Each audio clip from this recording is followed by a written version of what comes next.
فأعوذ بالله من الشيطان الرجيم. بسم الله الرحمن الرحيم. ولا تكونوا لمن يقتل في سبيل الله أموات بل أحياء ولكن لا تشعرون. صدقت يا رب العالمين. قال النبي صلى الله عليه وسلم: حسين مني وأنا من حسين. رواه الترمذي. إن الله وملائكته يصلون على النبي يا أيها الذين آمنوا صلوا عليه وسلموا تسليما. اللهم صل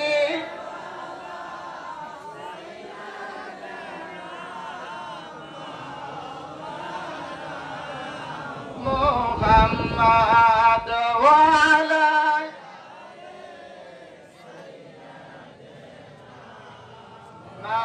مولانا। আলহামদুলিল্লাহ আলহামদুলিল্লাহ, লক্ষ কোটি প্রশংসা আদায় করছি সেই মহান মহিয়ান গরিয়ান প্রভুর প্রতি, যিনি বছরের অন্যতম শ্রেষ্ঠ একটা দিন 10ই মুহররম আশুরা যাকে বলা হয়, এই পবিত্র দিনে আমাদেরকে একই সঙ্গে আপন মসজিদের মহব্বত সিনাইলে বসার তৌফিক দান করলেন। সকলেই শুকরিয়া তান আদায় করে পড়ি আলহামদুলিল্লাহ। লক্ষ কোটি দরকার সালাম পাঠ করছি সারওয়ারে কায়নাত দু জাহানের বাদশা আহমদ নবী মুহাম্মদ নবী হুজুর পুরনূর। আমার সাথে সকলে পড়েন সাল্লাল্লাহু আলাইহি ওয়াসাল্লামের উপরে। লক্ষ লক্ষ কোটি কোটি অযুত কোটি কদম বুঝে জানাই আমার ইহা এবং পরজনমের দয়াল দরদি বান্ধব মুর্শিদে সাকালাইন খাজানে রহমত দিন দুনিয়ার বাদশা হেদায়েতের নূর জামানার মহান মুজাদ্দিদ গাউসুল আজম খাজা বাবা শাহ সুফি আল্লামা এনায়েতপুরি রহমতুল্লাহ আলাই দোয়াল বাবার পাক কদম পাকে জানাই কোটি কোটি অযুত কোটি কদম বুঝি জানাই বাবা জানের যোগ্য উত্তর সুরি বাক্য সিদ্ধ মহাপুরুষ নূরের আওলাদ, যিনি আজকের এই মাহফিলের দিকে নেক নজরে তাকিয়ে আছেন, জাকেরদের মুরব্বী, লক্ষ কোটি আশেক জাকেরদের নালিশ শোনার একমাত্র মালিক, এনায়েতপুর পাক দরবার শরীফের বর্তমান সাজাদা নিশিন হুজুর পাক দয়াল বাবার পাক কদম পাকে জানাই কোটি কোটি অযুত কোটি কদম বুঝি জানাই আমার মাথার তাজ মাথার মুকুট, আমার মহান শিক্ষা গুরু, যিনার মাধ্যমে যিনাকে পাওয়ার কারণে আজকে এনায়েতপুর দরবার পর্যন্ত পৌঁছতে পারি, যিনার ওসিলা নিয়ে আমি আমার খাজা বাবাকে পেয়েছি, যিনার ওসিলা নিয়ে আমি আমার নূর নবীকে পেয়েছি, যিনার ওসিলা নিয়ে আল্লাহর ইবাদত কিভাবে করতে হয় সেই শিক্ষা পেয়েছি, সেই মহান শিক্ষা গুরু, যিনি আজকে অসুস্থতার মধ্যেও আপনাদের মাহফিলে সবার সামনে বসে আছে, হযরত আল্লামা আবুল কাশেম মাস্টার সাহেব দয়াল বাবা জানের পাক কদমে জানাই কোটি কোটি অযুত কোটি কদম বুঝি। আজকে দূর দূরান্ত থেকে ভালোবাসার প্রিয়জন আপনজন শ্রদ্ধাভাজন দরবার শরীফের সম্মানিত বাবরচি মোহাম্মদ হাফিজুর রহমান আল মুজাদ্দেদি ওনার বাসভবনে উপস্থিত হয়েছে জাকের নেতা জাকের লিডার, সামনে বসা আশেকান জাকেরান, আজকে মাহফিলের সম্মানিত মেহমান প্রধান বক্তা হযরত মাওলানা আতহার আলী লুকমানী খতিব দিকপাইত উপশহর কেন্দ্রীয় জামে মসজিদ, আর উপস্থিত আছেন আমার আরেকজন শিক্ষক হাফেজ হযরত মাওলানা ফরিদুল আলম আল মুজাদ্দেদি। সবাইকে জানাই আমার অন্তঃস্থল থেকে সালাম, আসসালামু আলাইকুম ওয়া রাহমাতুল্লাহি ওয়া বারাকাতুহু। আমি আপনাদের সামনে একটা আয়াতে কারিমা তেলাওয়াত করেছি, লা তাকুনু লিমান ইউকতালু ফি সাবিলিল্লাহি আমওয়াত বাল আহইয়া ওয়ালাকিন লা তাশউরুন।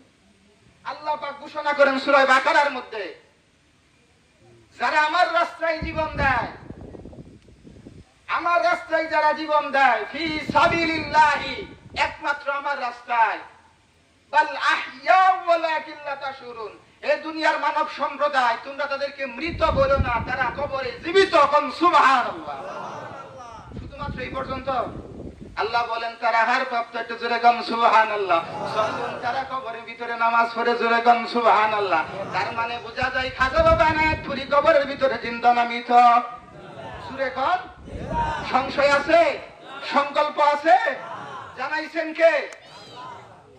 ইমাম হাসান, ইমাম হুসাইন সহ সুহাদায়ে কারবালার প্রান্তরে যারা শহীদ হয়ে যায় তারা মাজার শরীফে জিন্দা না মরা? আরেকটু জোরে কোন। কোন সংশয় আছে? কোন সংকল্প আছে? ভালোবাসার কারণে মাহফিল সাজাই গেছি, কথা কোন। তিনারা আমাদের এই মাহফিল দেখতেছি কি দেখতেছে না? দেখার হুকুম, অনুমতি, পাওয়ার দিবেন কে? কোরআন শরীফের ঘোষণা, জোরে কোন সুবহানাল্লাহ। ভালোবাসার কারণে মাহফিল সাজাইছি। হুসাইনের ভালোবাসা যার অন্তরে আছে সেই মাহফিল সাজাবে, কথা কোন ঠিক না বেঠে? তার কাছে বেদাতের ফতোয়া আসবে না, কারণ সে হুসাইনকে ভালোবাসে, নবীকে ভালোবাসে, কথা কোন ঠিক না বেঠে? ভালোবাসার কোন সংজ্ঞা আছে? এই পর্যন্ত যত দার্শনিক, শিক্ষাবিদ, লেখক, কবি, সাহিত্যিক যতগুলো এসেছে কেউ ভালোবাসার সঠিক সংজ্ঞা দিতে পারে নাই। এক একজন এক এক ভাবে লিখে গেছে, কেউ নির্দিষ্ট একটা সংজ্ঞা সূত্র দিতে পারে নাই। প্রত্যেকটা বিষয়ের একটা নির্দিষ্ট সংজ্ঞা, নির্দিষ্ট সূত্র আছে। কেবলমাত্র একটা জিনিস, ভালোবাসার কোনো নির্দিষ্ট সূত্র বা সংজ্ঞা নাই। একটু জোরে গান সুবহানাল্লাহ। উত্তরা ভিআইপি এলাকা, ঢাকা উত্তরা, রিক্সা দিয়ে অনেক কাপলরা চলাফেরা করে, হাজবেন্ড ওয়াইফ চলাফেরা করে। তো ওখানে কিছু কিছু ছোট ছোট বাচ্চা, মহিলা, ছোট ছোট বাচ্চা, ওরা বকুল ফুল কুড়ায় ওটাতে মালা বানায়, মালা বানায় ওটা বিক্রি করে। হাজবেন্ড যারা তারা 20 টাকা দিয়ে কিনে নিয়ে তার স্ত্রীর উপহার দেয়, খুশি হয়। নারীরা ফুল পাইলে কি হয়? খুশি হয়। বকুল ফুলের মালা, কত সুন্দর খুশবু বের হয়, খুশি হয় বেবি। তো ওগুলো নিয়ে রাস্তার মধ্যে বিক্রি করে। যখন জ্যাম লাগে রিক্সায়, তখন রিক্সায় ডাকে 20 টাকা 20 টাকা 20 টাকা, বকুল ফুলের মালা। তো আমি আসতেছি আমার এক ফ্রেন্ডের নিয়ে, দুজনে আসতেছি। তো আমাদের যে ছোট্ট একটা মেয়ে আমারে বলতেছে, ভাই মালা নিবেন? আমি বললাম, ভাই বিয়ে করি না, বইরে নিয়ে দিব। আমার বউ নাই, কারণ আমি মালা নিতে পারবো না। ওই পিচ্ছি মেয়ে আমার হাতে মালাটা দিয়ে গেল, এমন বললো, তোমার কাছ থেকে টাকা দিব না, তুমি মালাটা এমনি রাখো। ভাই শুনেন, ওই পিচ্ছি মেয়ে মালা বিক্রি করে নিজের ব্যাকপ্যাক চালায়, নিজের সংসার চালায়। ওই আমারে দিয়ে গেল একটা মালা, অন্য জায়গায় বিক্রি করলে কয় টাকা পাইতো? তখন আমি চিন্তা করলাম, যদি আমার কেউ নাই, মালাটা হাতেই আছে, 20 টাকা যদি তারে দেই উপকার হবে তো। আমি তারে 50 টাকা দিচ্ছি, মার হালা বলেন কেন? তার এটা ভালোবাসার প্রতিদান, জোরে কোন সুবহানাল্লাহ। আমি বারবার বলি, ভালোবাসার কোন সংজ্ঞা, সংজ্ঞা থাকলেও দিত না। সংজ্ঞা থাকলে আপনারা এখানে আসতেন, সংজ্ঞা থাকলে আজকে এই মিলাদ মাহফিল এত বড় অনুষ্ঠান আয়োজন করা হতো। আমরা হুসাইনকে ভালোবাসি, কোত্থেকে? অন্তর থেকে। কই থেকে? আল্লাহ রাসূল বলেন, হুসাইনু মিন্নি ওয়া আনা মিন হুসাইন। হুসাইনকে যে ভালোবাসি আমি রাসূলকে ভালোবাসি, জোরে কোন সুবহানাল্লাহ। হুসাইনকে যে কষ্ট দেয় আমি রাসূলকে কষ্ট দেই, জোরে কোন নাউযুবিল্লাহ। আপনারা কি হুসাইনকে কষ্ট দিবেন? হুসাইনকে ভালোবাসবেন তো? বাসবেন ভালো? কেমন ভালোবাসবেন? রাসূল আমার হুসাইনকে কোলে নিয়ে বলতেছেন, না ভাই, প্রতিদিন তুমি আমারে প্রশ্ন করো, আজকে আমি তোমারে কয়েকটা প্রশ্ন করব, উত্তর দিবানি।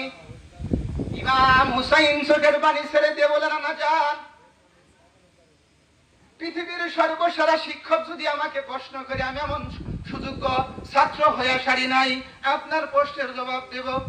রাসূল বললেন, হ্যাঁ তোমাকে জবাব দিতে হবে। হুসাইন বললেন, না যান, কি প্রশ্ন করতে চান করেন। নবী আমার জিজ্ঞাসা করলো, আমি কে? আমি কে? হে হুসাইন, আমি কে? উত্তর দাও। হুসাইন ডাকতে বললেন, যার হাতের ইশারায় চন্দ্র দ্বিখণ্ডিত হয়ে যায়, যার হাতের ইশারায় চন্দ্র দ্বিখণ্ডিত হয়ে যায়, যার ওসিলায় মাওলা পৃথিবীকে সাজায়, যার ওসিলায় মাওলা পৃথিবীকে বানাই, আমি সেই নবীর সংজ্ঞা কিভাবে দিব, জোরে কোন সুবহানাল্লাহ। হুসাইন দ্বিতীয় প্রশ্ন। কি দ্বিতীয় প্রশ্ন? না ভাই, আমার শরীর কেমন শরীর?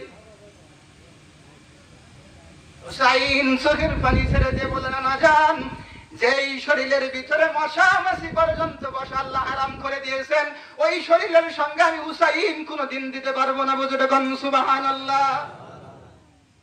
হুসাইন, তোমার জন্য 3 নম্বর প্রশ্ন।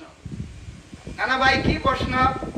হজে আসওয়া পাথর কাবা শরীফের অভ্যন্তরে লাগানো, কাবা শরীফের গায়ের সাথে লাগানো জান্নাতি পাথর, কালো পাথর। আল্লাহ রাব্বুল আলামিন পবিত্র কুরআনে ঘোষণা করে দেন, কেউ যদি এই হজে আসওয়া পাথরের ভিতরে ঠুটটা লাগায় চুমা দিতে পারে, তার জীবনের সমস্ত গুনাহ আমি মাফ করে দিব। কোন সুবহানাল্লাহ। হুসাইন, এই হজে আসওয়া পাথর কেন দামি? কেন দামি আমাকে একটু বলেন। ইমাম হুসাইন ডাকতে বলেন, না জান শুনেন, উমর রাদিয়াল্লাহু তাআলা আনহু হজে আসওয়া পাথরকে সামনে নিয়ে বলতেছে, হে পাথর, তুই নাদান একটা পাথর, আমার কাছে কোনো দাম তোর, আমার কাছে তোর কোনো দাম নাই। সারাদিন পাথরের উপর হাঁটা চলাফেরা করি, তো ওদের কোনো দাম আমার কাছে নাই।